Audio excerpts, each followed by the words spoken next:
मनुष्य को सद्बुद्धि का आश्रय लेना चाहिए। इस विषय में काश्यप ब्राह्मण और इंद्र का संवाद।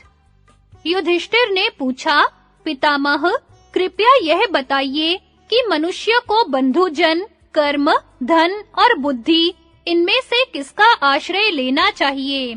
भीष्म जी बोले, राजन, प्राणियों का प्रधान आश्रय उनकी बुद्धि है। बुद्धि ही उनका सबसे बड़ा लाभ है और संसार में बुद्धि ही उसका कल्याण करने वाली है।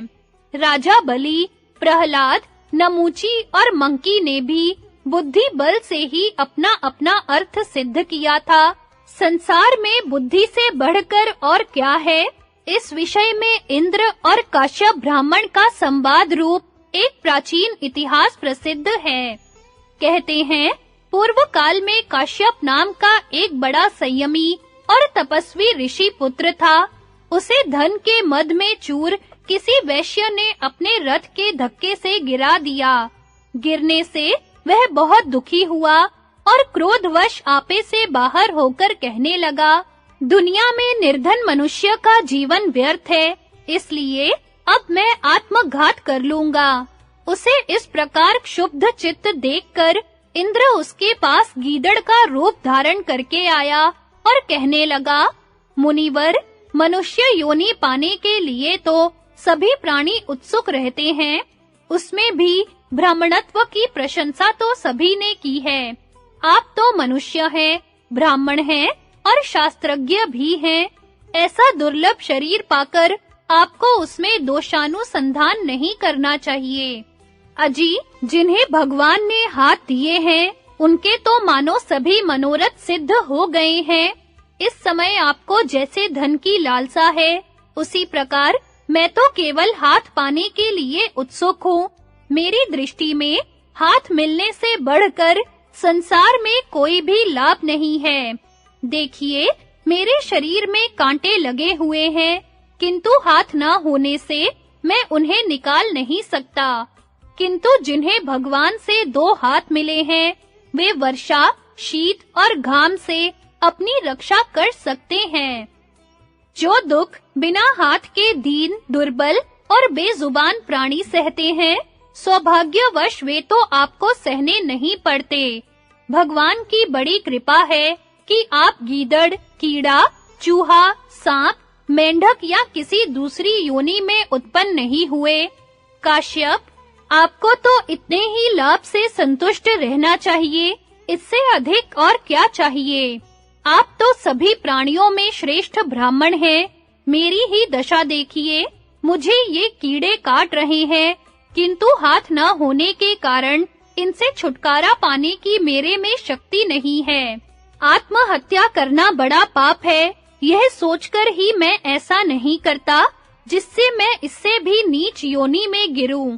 इस समय मैं श्रीगाल योनि में हूँ। यह बहुत नीच है, परंतु इसकी अपेक्षा कई योनियां और भी अधिक नीच हैं।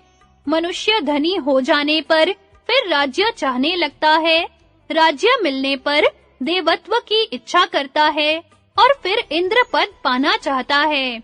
इस प्रकार उसकी तृष्णा बराबर बढ़ती रहती है। प्रिय वस्तु के मिल जाने पर भी तृप्ति नहीं होती। तृष्णा की आग पानी से नहीं बुझती, बल्कि ईंधन से अग्नि के समान वह और भी प्रज्वलित हो जाती है। शोक तो आपको है ही, इसी प्रकार हर्ष भी हो सकता है। सुख दुख तो साथ ही रहा करते हैं, इसलिए इसमें शोक मनाने की क्या बात है। बुद्धि और इंद्रियां ही समस्त कामना और कर्मों की मूल है। उन्हें पिंजड़े में बंद पक्षियों की तरह अपने काबू में रखना चाहिए। देखिए, माया का चक्र तो ऐसा है कि भंगी और चांडाल भी अपनी योनियों में प्रसन्न रहते हैं। वे भी अपना शरीर नहीं छोड़ना चाहते। यही नहीं, आप लंगड़े, लूले और पक्षाघात आदि रोगों से पीड़ित मनुष्यों को देखिए, वे भी अपनी योनि में मस्त रहते हैं। फिर आप तो ब्राह्मण हैं, आपका शरीर निरोग और पूर्णांग है तथा लोक में आपको कोई बुरा भी नहीं कहता। यदि आपको जातिच्युत करने वाला कोई सच्चा कलंक भी लगा हो, तो भी प्राण त्याग का विचार नहीं करना चाहिए। आप धर्म पालन के लिए तैयार हो जाइए। यदि आप मेरी बात सुनेंगे और उस पर विश्वास करेंगे, तो आपको वेदोक्त कर्म का ही वास्तविक फल मिलेगा। आप सावधानी से स्वाध्याय और अग्निहोत्र कीजिए, सत्य बोलिए, इंद्रियों को वश में रखिए, दान दीजिए और किसी से भी स्पर्धा मत कीजिए। जो ब्राह्मण स्वाध्याय में लगे रहते हैं और यज्ञ याग आदि का अनुष्ठान करते हैं, वे किसी प्रकार की चिंता क्यों करेंगे और कोई बुरी बात भी क्यों सोचेंगे। अपने पूर्व जन्म में मैं एक पंडित था और कुतर्क करके वेद की निंदा किया करता था। उस समय थोथी तर्क विद्या पर ही मेरा विशेष प्रेम था। मैं सभाओं में तरह-तरह के कुतर्क करता था और जो ब्राह्मण वेदों के विचार में लगे रहते थे, उन्हें बुरा भला कहकर बढ़-बढ़कर बातें बनाया करता था। वेदों में मेरी आस्था नहीं थी, उनकी हर एक बात में शंका करता था और मूर्ख होने पर भी अपने को बड़ा पंडित मानता था। विप्रवर, यह श्रीगाल योनि मेरे उस कुकर्म का ही परिणाम है।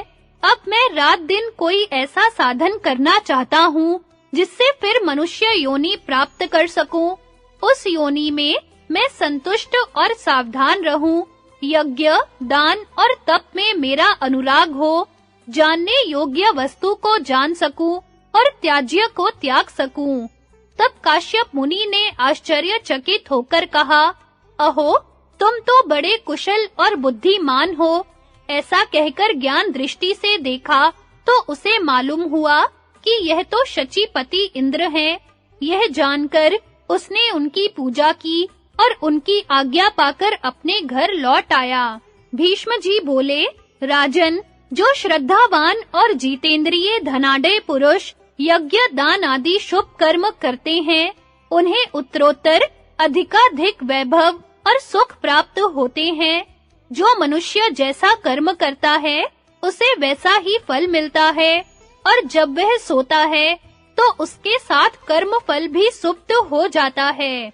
कर्म की ऐसी गति है कि वह सोते बैठते, चलते फिरते और क्रिया करते समय छाया के समान कर्ता के साथ लगा रहता है। जिस मनुष्य ने अपने पूर्व जन्मों में जैसे-जैसे कर्म किए होते हैं, उन्हें कर्म विधान के अनुसार उनके वैसे ही फल भोगने होते हैं। जिस प्रकार फूल और फल किसी की प्रेरणा के बिना ही अपने समय पर आ जाते हैं, उसी प्रकार पहले किए हुए कर्म भी अपने परिपाक के समय का अतिक्रमण नहीं करते। जैसे बछड़ा हजारों गायों में से अपनी माता को पहचान लेता है, वैसे ही पहले किया हुआ कर्म भी अपने करने वाले के पीछे लगा रहता है। जिस प्रकार पहले से भिगोकर रखा हुआ वस्त्र धोने से साफ हो जाता है, वैसे ही जो उपवास पूर्वक तपस्या करते हैं, उन्हें कभी ना समाप्त होने वाला महान सुख मिलता है। जिस प्रकार आकाश में पक्षियों के और जल में मछलियों के चरण चिन्ह दिखाई नहीं देते, वैसे ही ज्ञानियों की गति का पता नहीं लगता। अतः जो काम अपने अनुकूल और हितकर जान पड़े, वही करना चाहिए।